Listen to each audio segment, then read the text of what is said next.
Haleluya. Kwa hiyo wanaliweka kwenye akili zao, kwenye fahamu zao. Wanapoondoka wakielekea kwenye nchi ya urithi, tangu Mungu alivyowaambia baba zao, wanajua ya kwamba tunaenda, maana kulikuwa na sikukuu nyingi, lakini kubwa tatu zilikuwa za muhimu. Sikukuu ya majuma iliyoambatana na mavuno. Jamani, haleluya. Ama hiyo ndio baadaye inakuja kuzaa Pentecost.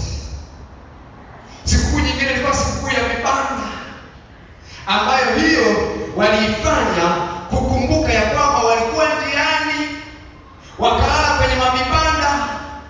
Mungu wetu ni Mungu wa kumbukumbu kabisa, hujawahi kuona.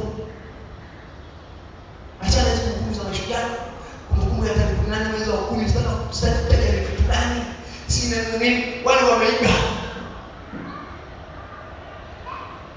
Mungu anataka kumbukumbu ikae, kwa sababu anataka ukumbuke na anataka jambo hili liendelee. Haleluya. Kwa hiyo kutoka sikukuu ya vibanda na sikukuu ya majuma, kulikuwa na sikukuu hii ya Pasaka, inaitwa sikukuu ya mikate sio chachu.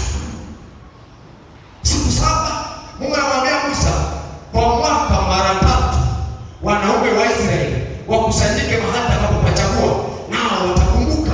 Anaeleza haya mambo matatu. Kwa hiyo Mungu anabadilisha wakati. Wakiwa njiani wamekaribia, Mungu anawaeleza kitu kipya.